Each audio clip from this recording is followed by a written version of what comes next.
नमस्ते मित्रमैत्रिणींनो, जयश्रीज garden मराठीमध्ये तुम्हा सर्वांचं खूप स्वागत. आणि आज मी तुम्हाला ही नाचण पक्षी दाखवत आहेत आणि त्याचे पिल्ले आलेले आहेत आणि ते आंब्याच्या झाडावरती बसून राहिलेले आहेत आणि त्यांच्यासाठी ते जे नाचण पक्षी आहेत ते त्यांना खाऊ तोंडात देत आहेत. तर त्या झाडावरती जे किडे असतात ते पकडतात, माशा, चिलटं, किडे, आळ्या वगैरे, आणि उडून उडून पकडून ते त्यांच्या तोंडामध्ये भरवत आहेत. ते खूप असे सुंदर असे पिल्लं झालेली आहेत त्या पक्ष्याला आणि ते त्यांची शेपटी सतत हालत राहते म्हणून त्यांना नाचण पक्षी असे म्हटले जाते किंवा फॅनटेलसुद्धा म्हणतात. आणि ही पक्षी दिसायला खूप छान दिसतात आणि खूप सुंदर आवाज असतो याचा. मी 2-3 वर्षापूर्वी याचा आवाज सेव्ह करून शॉर्टमध्ये टाकलेला होता. तेव्हा मला त्याचं नाव पण माहीत नव्हतं, पण खूप वर्षापासून हे पक्षी रोज येतात आणि किचनमध्ये मी जेव्हा काम करायला चालू करते तेव्हा दिसतात आणि मस्त गाणे गात असतात.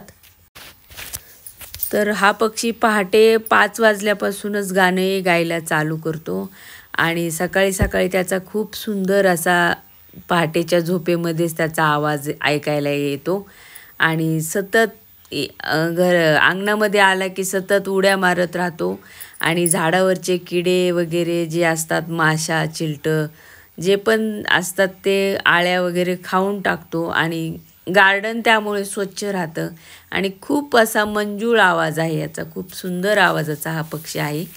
तर हा माझ्या गार्डनमध्ये रोज येतो आणि मी त्याला रोज पाहत असते आणि सकाळपासूनच ह्याची माझी भेट ठरलेली असते. जेव्हा मी किचनच्या खिडकीमध्ये उभा राहते तेव्हा त्या ठिकाणी एक दोरी बांधलेली आहे आणि तो इतका जवळ येतो माझ्या की अजिबात घाबरत नाही. मी किती त्याच्याजवळ गेले तरी तो उठून असा पळत नाही दुसऱ्या पक्ष्यांसारखा. तर हा माझा एक आवडता पक्षी झालेला आहे जो की मला रोज येऊन माझ्यासमोर बसून गाणे गातो आणि खूप सुंदर असा त्याचा आवाज पण आहे. तर त्याने आज हे पक्षी त्याचे पिल्लं झालेले आणलेले आहेत आणि आता तो रोज पिल्लं घेऊन यायला चालू झालेला आहे आणि रोज पिल्ले घेऊन येतो आणि त्यांना तो खाऊ घालत असतो.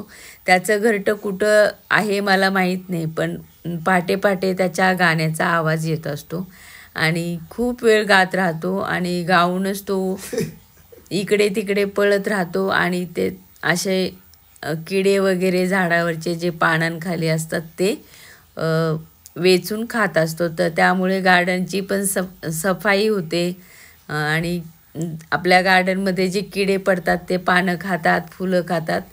तर जवळजवळ माझ्या गार्डनमध्ये त्याचं प्रमाण कमी होतं कारण माझ्या गार्डनमध्ये बरेचसे असे पक्षी येतात आणि ते झाडांवरचे जे मावा किडे वगैरे असतात, आळ्या असतात ते खाऊन टाकतात. त्यामुळे गार्डन स्वच्छ राहायला मदत होते आणि झाडावरती बरेचसे वेगवेगळे पक्षी येत असतात. पण हा पक्षी रोज सकाळपासून हजेरी लावतो. तो संध्याकाळपर्यंत गार्डनमध्ये असतो आणि बुलबुल येतात आणि कोकिळा येतात आणि उन्हाळ्याच्या दिवसात तर सगळे पक्षी येतात, भारद्वाज वगैरे. आणि माझा दिवस हा त्यांना पाहण्यात कसा जातो हे मला कळत नाही आणि त्यामुळे मला निसर्गाच्या सहवासात सतत राहिल्यासारखं वाटतं आणि रोज रोज वेगवेगळं काहीतरी गार्डनमध्ये घडत असतं. त्यामुळे मला निरीक्षण करायला खूप आवडतं. म्हणजे गार्डनमध्ये वेगळी फुलं येतील, वेगळे पक्षी येतील, रोजच असं नवीन नवीन काहीतरी घडत असतं आणि त्यामुळे मला पण चांगलं वाटतं, आनंद येतो.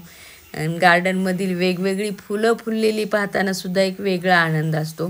तुमच्याकडे झाडे असतील तर तुम्हीसुद्धा हे निरीक्षण करत राहा की तुमच्या गार्डनमध्ये कोणकोणते वेगवेगळे पक्षी येतात आणि त्यामुळे तुमचा पण दिवस खूप आनंदात जातो. तर तुम्हाला हा जर व्हिडिओ आवडला असेल ना तर नक्की शेअर करायला विसरू नका. कारण गार्डनमध्ये उन्हाळ्याच्या दिवसात मी धान्य, पाणी, चपातीचे तुकडे, भात उरलेला असेल, गहू, ज्वारी, बाजरी, तांदूळ ह्यापैकी सगळं ठेवून देत असते आणि वर्षभर माझ्या ह्या झाडांमध्ये वेगवेगळे पक्षी येतात. फक्त मी पाणी आणि धान्य पावसाळ्यामध्ये ठेवत नाही कारण पावसाळ्यात भरपूर निसर्गामध्ये खायला मिळालेलं असतं आणि हे पावसाळ्यामध्येच ह्यांचे पिल्लं तयार होतात आणि त्यावेळेसच निसर्गात खायला त्यांना भरपूर मिळतं. तर हा व्हिडिओ पाहिल्याबद्दल खूप खूप धन्यवाद.